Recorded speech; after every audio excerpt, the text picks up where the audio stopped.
suivre sur ma radio télévision dans l'invité, la rédaction Aurélie Koulou et notre nouvel invité des questions d'actualité, les femmes leaders. Bienvenue, cher invité. Merci beaucoup, monsieur Paul. Et voilà, nous sommes en plein mois de mars, mois dédié aux droits des femmes, consacré aux droits des femmes au niveau international.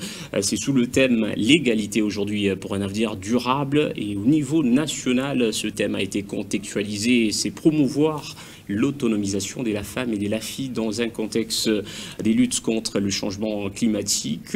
Est-ce que aujourd'hui, l'autonomisation, on parlait de l'égalité homme-femme, peut garantir un avenir durable? Merci énormément pour votre question, monsieur Paul. Oui. Je pense que l'égalité de sexe pourrait garantir un avenir durable. Dans quel sens?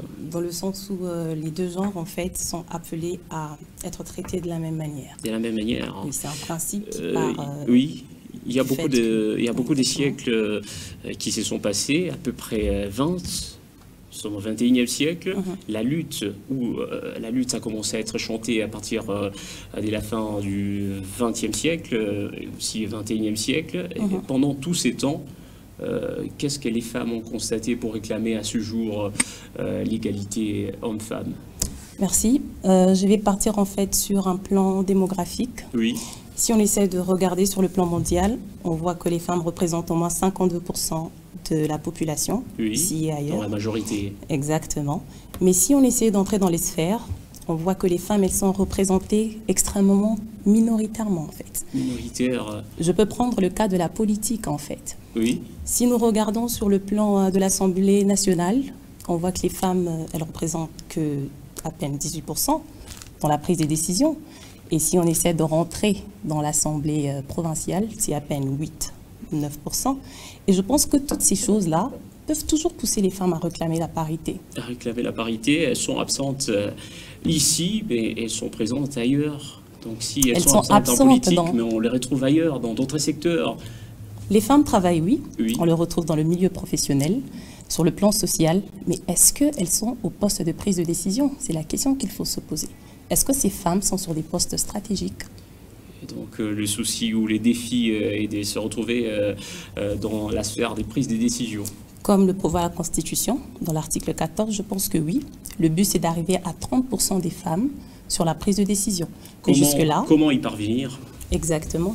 Je demanderai aux femmes, là en fait, je demanderai aux femmes de se développer plus en fait, de travailler les compétences. Parce que les femmes peuvent crier, mais est-ce que les paroles, les cris suffisent? Mais non, les femmes, elles doivent apprendre à travailler sur elles-mêmes.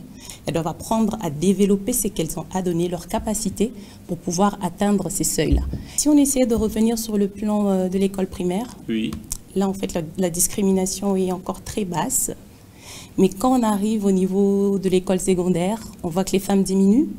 Et plus en plus, elles diminuent, en fait. Elles diminuent pourquoi? Ok. Parce que, en fait, ça dépend de la famille, ça dépend de la base. Ça dépend de comment ces femmes sont éduquées. Qu'est-ce qu'on leur met en tête? Qu'est-ce qu'on leur met en tête? Ça veut dire que la femme, arrivée à un certain âge, elle subit un peu une certaine pression. Le mariage. Le mariage? Oui, elle peut se décourager à un certain niveau pour continuer avec ses études. Et en fait, si je peux continuer avec le domaine politique, je pense que ce domaine-là demande quand même assez de notoriété. Ça demande d'être vu. Ça demande de se battre, en fait, pour être vu, pour être connu et pour avoir une certaine image, une certaine notoriété autour de femmes. Et si elle se livre au mariage, vous pensez qu'il y a des instigateurs derrière ou c'est elle-même la femme qui veut ça? Très souvent, oui. Très souvent, c'est la pression. C'est la pression. Oui. Et l'extérieur, elle n'est pas interne. Cette pression-là, elle n'est pas interne, elle est extérieure. Très extérieure. Très extérieure. Alors la parité homme-femme réclamée aujourd'hui, c'est à quel niveau? C'est la question qui taraude les observateurs, au niveau professionnel, au niveau... Cette parité doit plus intervenir au niveau institutionnel. Comme je l'ai dit tout à l'heure, les femmes, elles doivent de plus en plus participer aux postes stratégiques de décision. Et aussi sur le plan économique, en fait, je pense que les femmes, elles ont beaucoup à donner. Économique, Oui, vous pensez que ça va contribuer au développement? Exactement, au développement du pays et sortir aussi, excusez-moi, je Oui. dois préciser quelque chose. Oui, Il y a des femmes qui travaillent, en fait, ce sont des femmes entreprenantes. oui. Mais puisqu'elles restent dans le secteur informel, ça veut dire qu'on ne sait pas capitaliser leurs revenus. C'est que ce qui empêche, en fait, à la nation de comprendre comment les femmes évoluent et comment leur façon de gagner, en fait, évolue.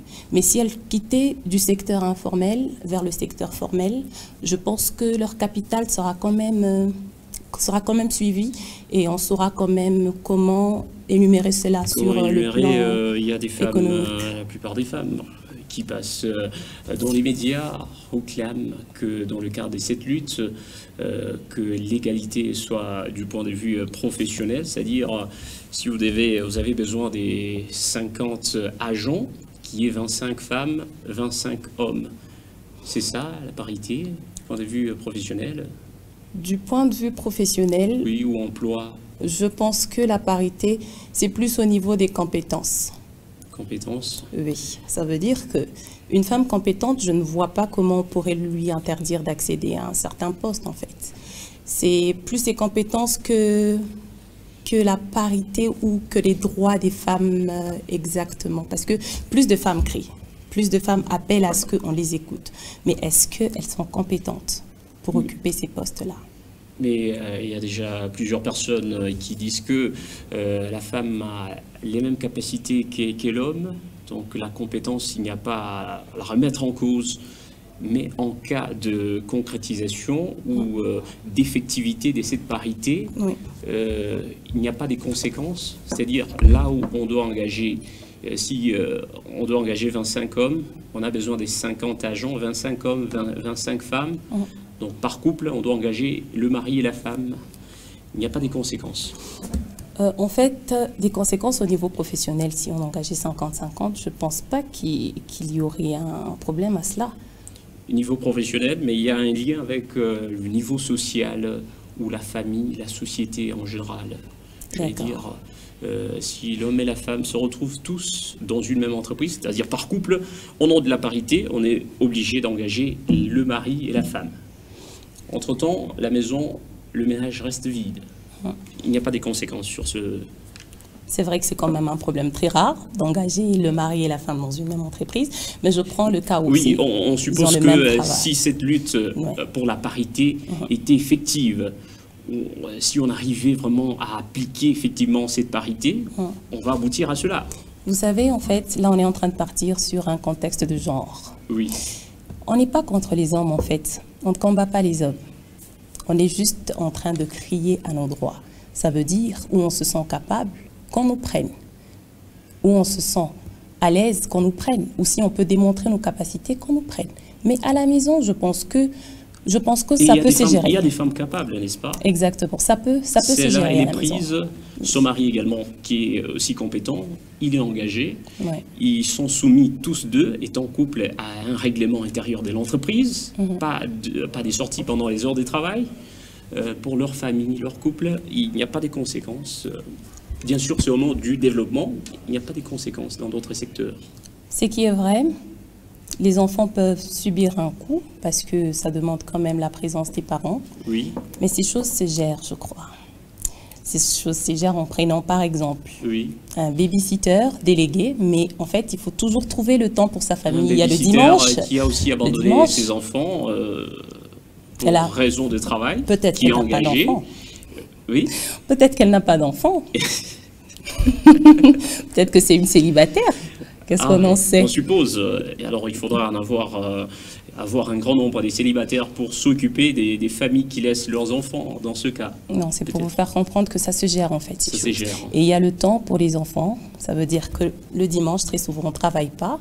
Et on va voir comment gérer entre l'homme et la femme le temps qu'on peut occuper pour les enfants. Parce que je sais très bien que... Donc vous préconisez le dialogue dans ce cas-là, qui est dialogue, et donc ça va se gérer, il y aura toujours une solution selon vous? La communication, elle est très importante dans un couple, dans ce cas de problème, quand les deux travaillent et qu'ils ont quand même les mêmes heures de travail, je pense que la communication fait rien à faire.